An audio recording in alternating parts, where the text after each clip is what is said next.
Welcome to Reinventing Parking, the podcast about parking policy for anyone who wants a better city and better urban transport.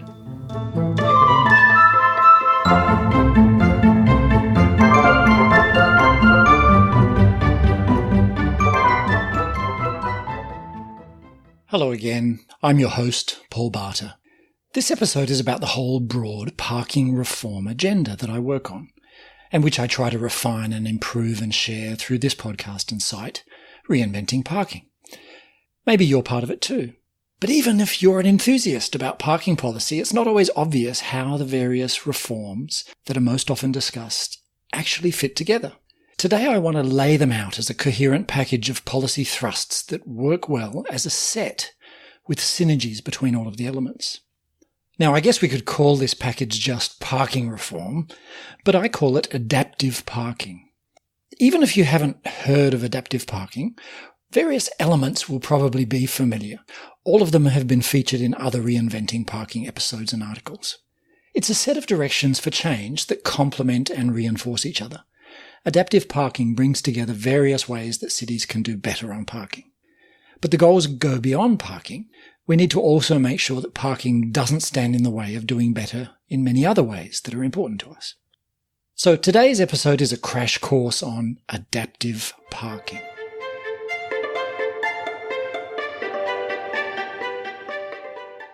First, let me straight away very quickly tell you all of the key ideas, very briefly with no detail. That might leave your head spinning a bit, so then I'll slow down and give you some background and try to explain in a little more depth with examples here and there. So let's go. Adaptive parking in brief. Adaptive parking is a comprehensive way of approaching the whole gamut of municipal parking policy. I like to use an acronym as a memory aid. It's RESPOND, R-E-S-P-O-N-D. So R is relax. Relax about parking supply and stop boosting it. E is engage.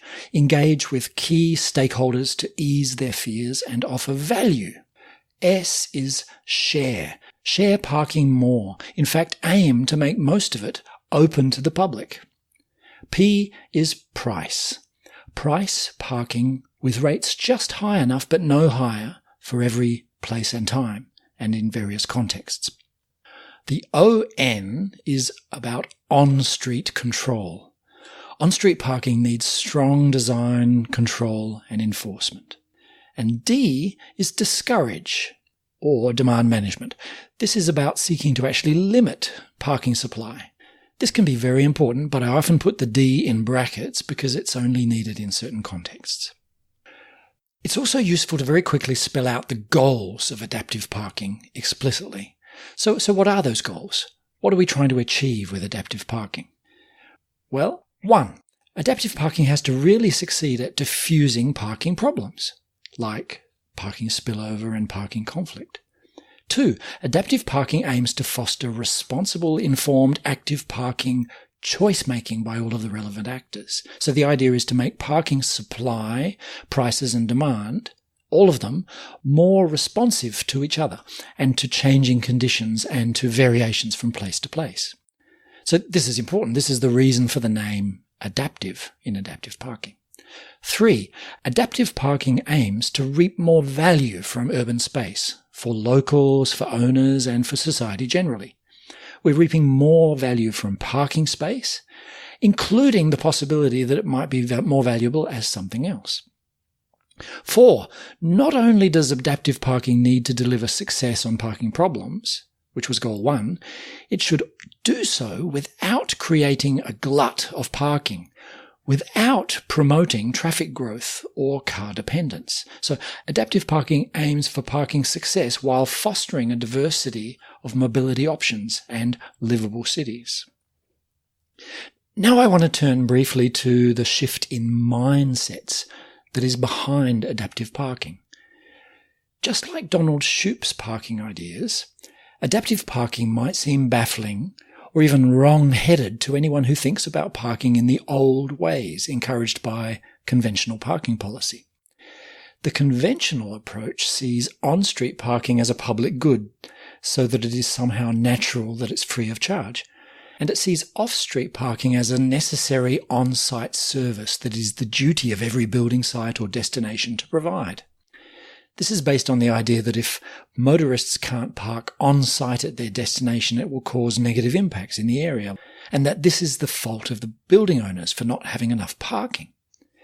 So to embrace adaptive parking, you actually need to change your parking mindset. The short version is this. 1. Treat street parking as part of a commons. On-street parking is part of an overburdened common property resource, street space. It's perfectly natural to need to manage it, including rationing it, maybe with fees, just like any other overburdened common property resource, like an overfished river. 2. Treat off-street parking as real estate. So it's natural for it to be priced with market prices like other real estate. It's natural for governments to not worry too much about the supply of parking, since private actors should mostly handle that. 3.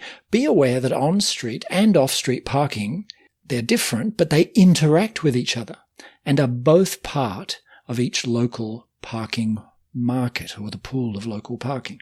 So policies towards both on-street and off-street parking need to take account of the other. And the primary focus of public sector effort should focus on managing what is within its control, which is mostly the on-street parking.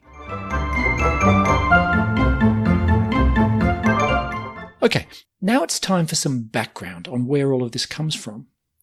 One of the key influences here is Professor Donald Shoup's parking policy suggestions.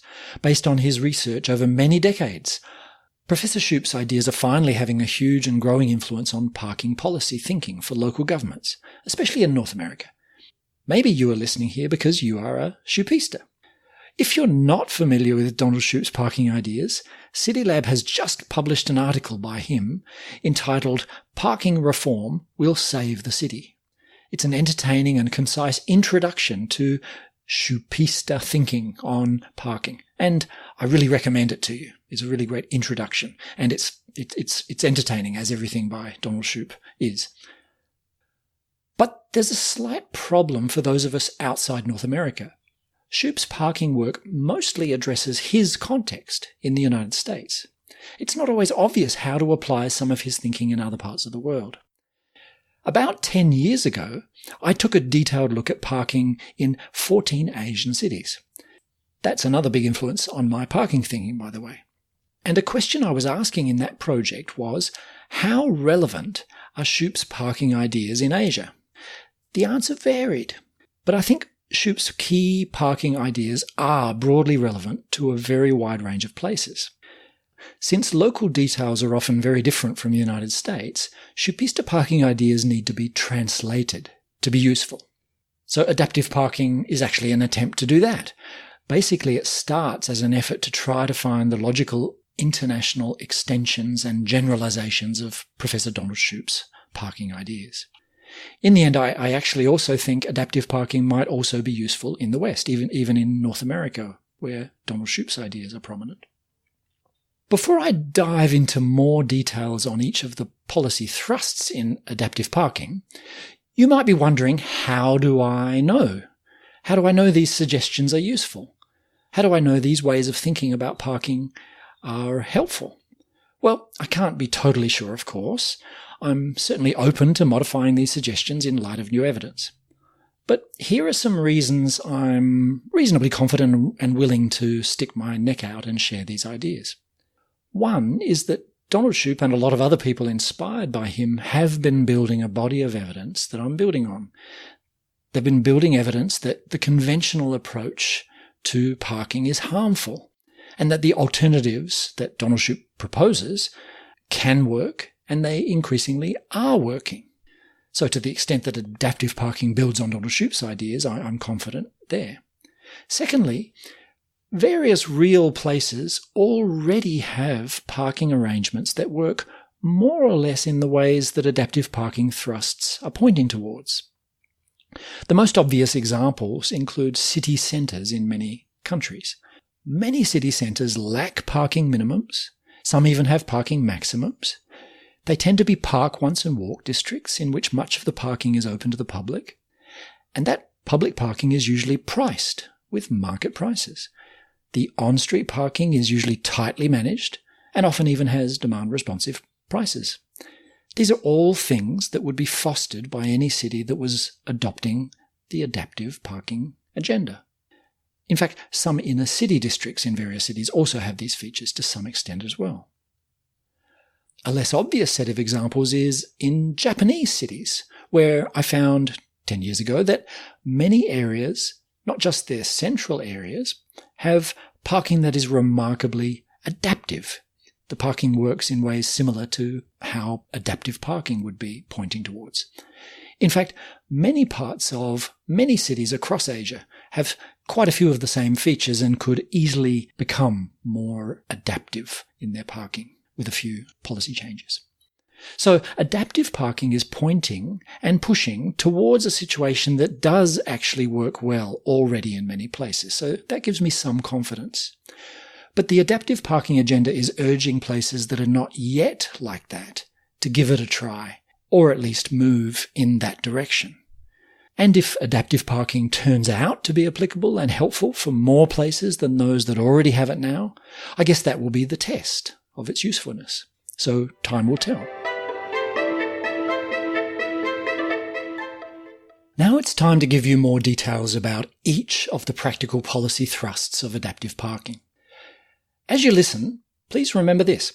Each thrust helps on its own, but the real power here is in their synergy. They work together towards those goals that I mentioned before. Here's something else to keep in mind. I'm trying to avoid being too prescriptive about each of these policy thrusts. They each point in a direction, but exactly how to head in that direction will often depend on your starting point. I'll try to make that clear with examples along the way or remind us again at the end. So do you remember the mnemonic, the memory aid for adaptive parking? Respond, R-E-S-P-O-N and D. So the O-N in respond is on-street control. It's also the lamest part of the acronym. But it's important because it's a fundamental prerequisite for everything else. This is about the need for effective on-street parking management and control of the situation in the streets.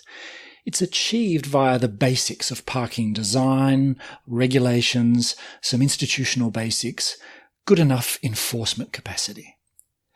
Donald Shoup doesn't talk about this one much, perhaps because most Western cities take this part for granted, I guess. But I think it's important to spell out the need for the basics of on-street parking management explicitly, especially for parts of the world where we can't take them for granted yet. This thrust actually applies to all parking in public spaces, not just in the streets, I guess. Wherever parking pressure is causing consistent problems. Everything else in the adaptive parking agenda would be undermined unless cities can get parking in the public realm and in the streets under effective enough control. In combination with the price thrust in a minute, this agenda makes sure that everyone knows it will be impossible to habitually freeload on on-street parking and to park illegally wherever you like. Effective pricing also makes good control easier. So the ON, the on-street control thrust, and the pricing thrust coming next are closely connected.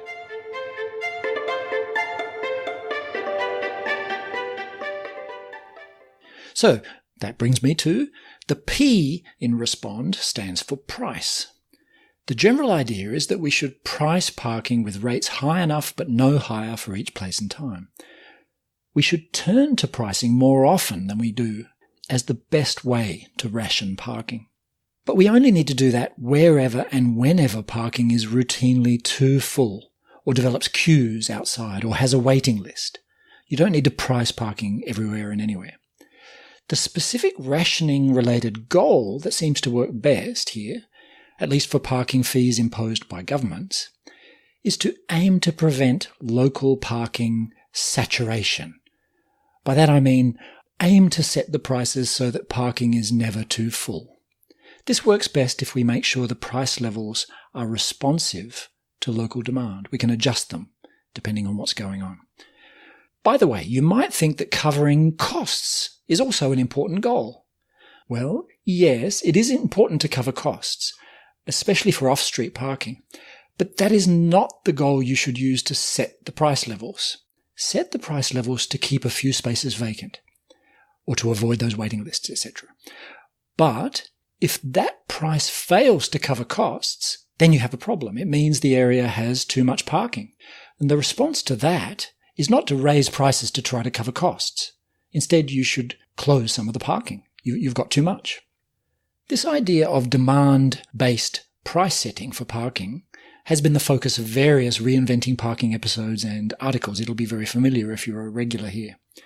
You might also recognize, of course, that this price thrust in adaptive parking is similar to Donald Shoup's call for demand-based pricing of on-street parking. It's one of his big three proposals. But the price thrust in adaptive parking is a little broader than the Shoupista version. You will see the same thing each time adaptive parking and the Shoupista agenda overlap. This price thrust includes right pricing casual on-street parking, just like Donald Shoup's suggestion. But it also suggests adjusting the prices of residential parking permits until there's no waiting list. And of course, don't sell more permits than there are parking spaces. Market-based pricing of private sector parking is also in line with this policy thrust. So whatever you do, please do not try to cap private sector parking fees, as some cities in India, Indonesia, Colombia, Vietnam, and China do.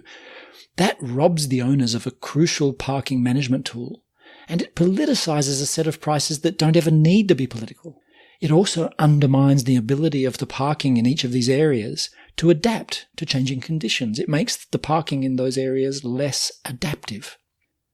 But in fact, sometimes government interference in private sector parking fees may be needed. It may be needed to encourage market-based pricing if that's not already happening. For example, if there's a lack of competition. Another situation where you may need to step in and encourage pricing to happen is shopping centre parking lots sometimes fill up at busy periods, like Saturday afternoons, and queues appear outside the parking lots, getting in the way of everyone else. So local governments should find ways to prod the owners of these parking lots to prevent such queues, and that might mean encouraging them to start charging slightly higher fees at these busy times. The P thrust, the price thrust in adaptive parking, also includes efforts to encourage residential parking unbundling. Unbundling means giving people the option of not buying or renting parking with their home.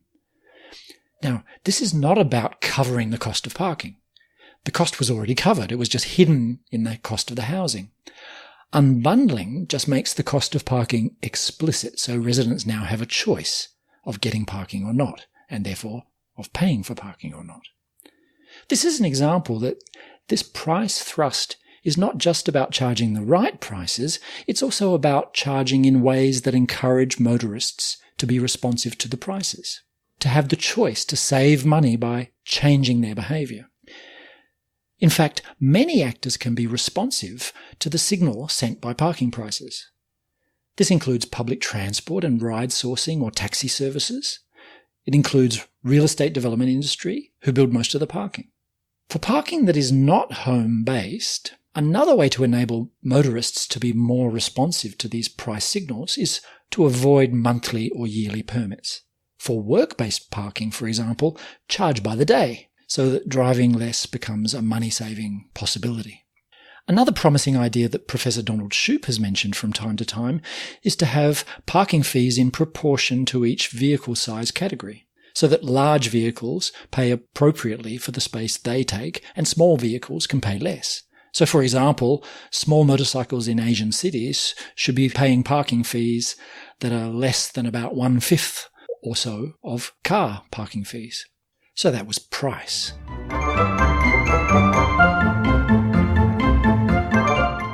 Let's move to another one of the adaptive parking thrusts. This one is R. R for relax.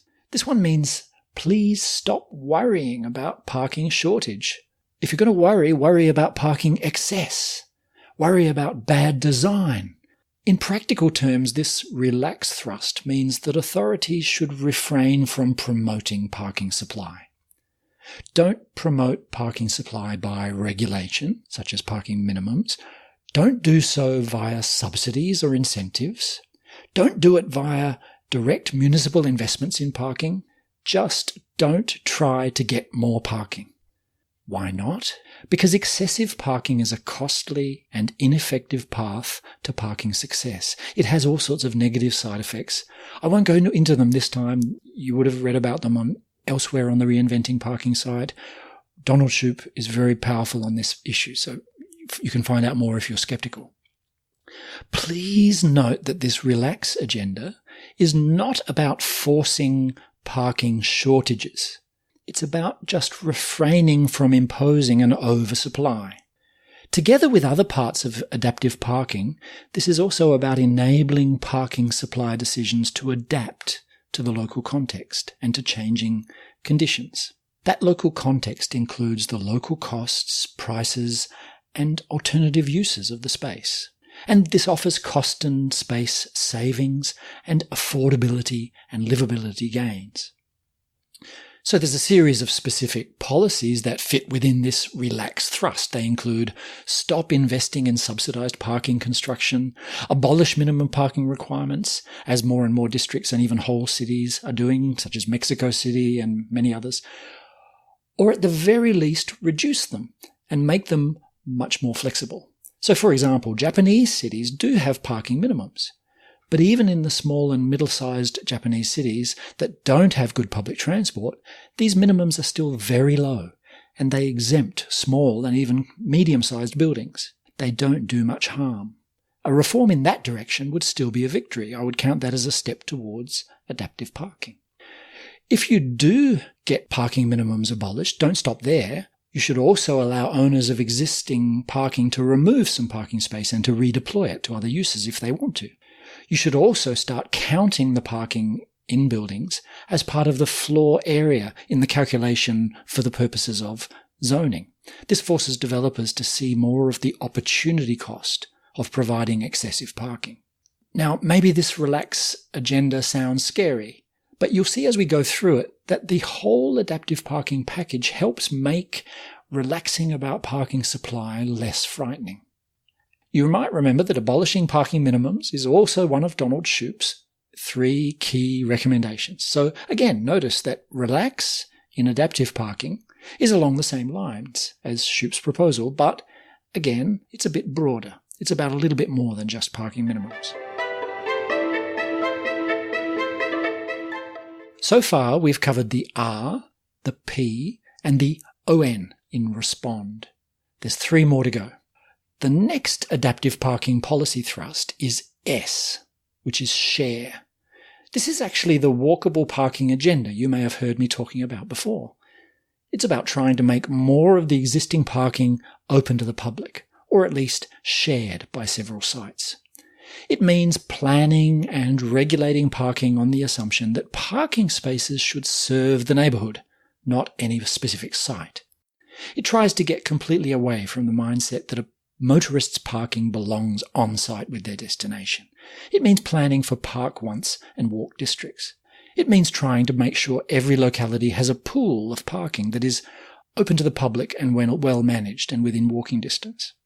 This also means discouraging private customers-only or tenants-only parking. Instead, encourage or nudge parking that is currently private to be made open to the public, or at least to be shared. It means that residential parking permit systems should usually not exclude non-permit holders completely. They should allow for some casual parking. Regulate it by price if you need to, but allow them to park casually. But you give the permit holders the special arrangements that they need. It means allowing or even encouraging rent my parking space type apps. This thrust, with its emphasis on having parking open to the public, enables parking spillover to evaporate as a problem. So you remember one of our key goals was to solve parking problems or diffuse parking problems. In this case, spillover is diffused rather than solved by adaptive parking. With this share thrust, spillover is now just normal parking in the neighbourhood. There's no reason to expect parking to be on-site with a motorist's destination. The share thrust and the idea of walkable parking has been my focus in various reinventing parking articles and episodes. This particular adaptive parking thrust is not in Donald Shoup's three main proposals. But as I've said before in previous episodes and articles about walkable parking, I think this is an important complementary agenda. It helps enable Shoupista policies. It helps ease fears about what would happen when they are enacted. So I think it's a useful addition to the parking reform agenda.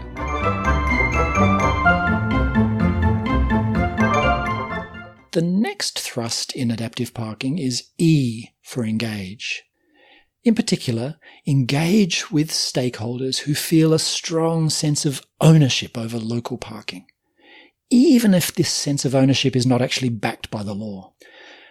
Now, we all know that parking change often faces resistance. Boy, don't we know it? Of course, we can't expect parking fees or better parking enforcement to be popular with motorists. Of course not. But we can make them part of a more attractive package. We can make sure that parking reforms also offer key stakeholders enough value, enough likeable change. We can make sure we ease their fears, the reasonable ones at least. But we do need to be realistic that this is not easy. Some people see stepped-up parking management as a loss. So, for example, the academic Eren Inci found in a study of parts of Istanbul in Turkey that free, unmanaged parking is to some extent capitalized in home values. So no wonder many residents see local parking in the streets as to some extent theirs, and they see parking management with pricing as a threat to something they value greatly. We can't ignore this reality.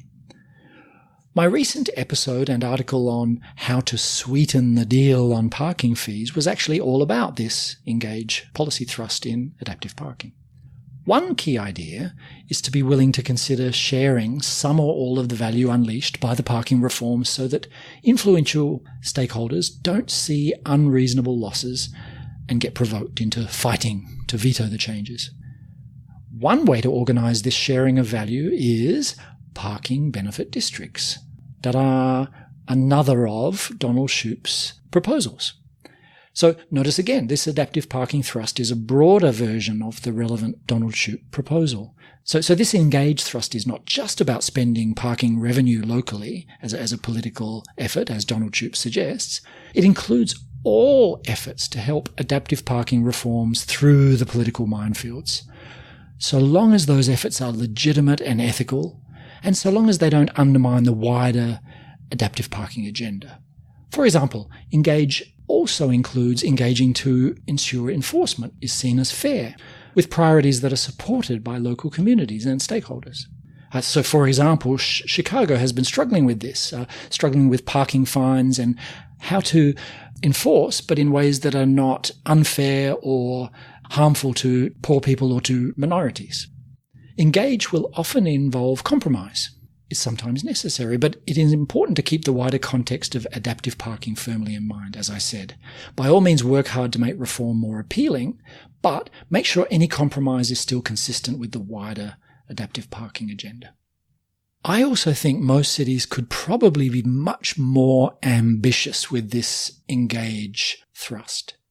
Don't just avoid resistance to parking reform, err towards generosity. The adaptive parking agenda and Donald Shoup's agenda, his similar agenda, should unleash a lot of value that is currently being wasted. That value can be shared generously with the key stakeholders and on spending that is popular and right. So instead of vetoing change, they might even help create a snowball of parking reform. Am I being wildly optimistic there? You tell me. The last thrust in adaptive parking is D for discourage. I used to call this demand management, but I think discourage captures the idea better. Remember R for relax earlier? That was about refraining from excessive supply of parking. It wasn't about limiting parking supply. Well, now this D thrust, discourage, is about limiting parking supply. As I mentioned before, I often put the D in brackets because it's important, but it's only needed in certain contexts. These are situations in which the rest of the adaptive parking agenda would probably not be enough to actually avoid parking supply that is excessive. So one example of such a context is transit-oriented city centres or downtowns or business districts. These places are often plagued by traffic problems. They need extra steps so that that traffic does not exceed the local traffic capacity, so that it doesn't cause underuse of the mass transit capacity that you've spent so much to provide, and so that the traffic doesn't crowd out other alternatives like walking and cycling. So parking supply limitation is among the most effective and politically feasible ways to reduce such excessive traffic, at least until automated vehicles become too common, or unless you have an excess of ride-hailing and taxis. Other policy steps will be needed to keep traffic by those kinds of vehicles under control.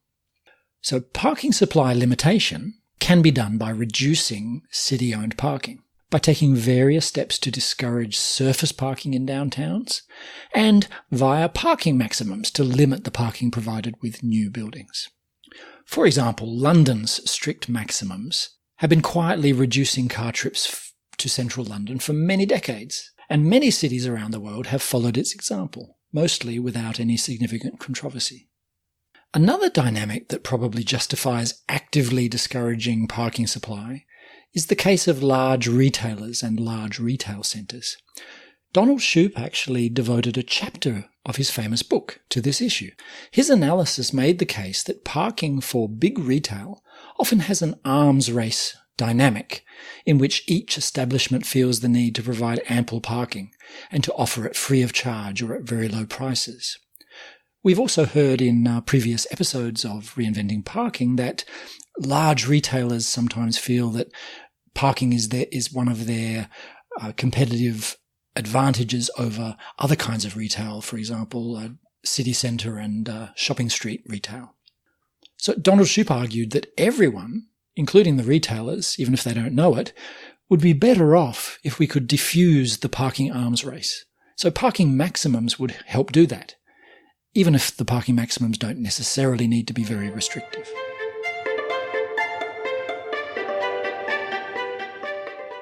So those were the 6 policy thrusts of adaptive parking: respond, engage, share, price, on-street control, and discourage.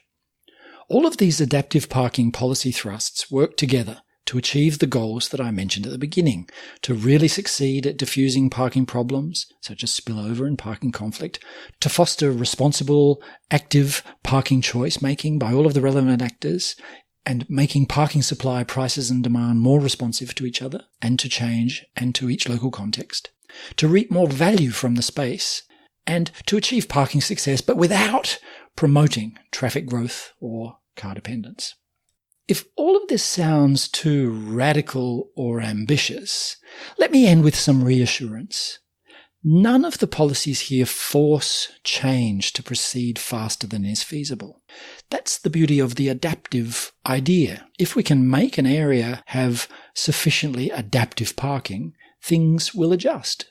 Nothing need be terribly frightening. Nothing here can fairly be portrayed as social engineering. It just aims at making parking more responsive to its context and to change. Having prices that respond to change and having shared or public parking helps reassure us that relaxing about parking supply won't be a problem. And we only discourage parking supply in the situations where that is very much appropriate. And even if we rapidly adopted adaptive parking reforms, that would generally result in only incremental or gradual changes to the actual parking supply, to prices, and to behaviour. A rapid change in policy doesn't suddenly diminish parking supply or force prices to soar. So remember, any locality, including yours, can start on adaptive parking in ways that suit your current situation. Each of the policy thrusts has baby steps and bold steps, and you can choose. No matter what your current situation is, there are steps that can take you in the right general direction towards more adaptive parking. It's not a rigid set of policies, but a set of policy thrusts in a direction. That's all for this time. I hope this was useful. I hope it was interesting. If you have any comments, please do get in touch. Thanks a lot. Bye for now. You've been listening to the Reinventing Parking podcast, and I'm Paul Barter. You can find out more at reinventingparking.org, where you'll find ideas and tips on parking policy. You can also listen to other episodes, subscribe, or leave a comment. That's reinventingparking.org. Bye for now.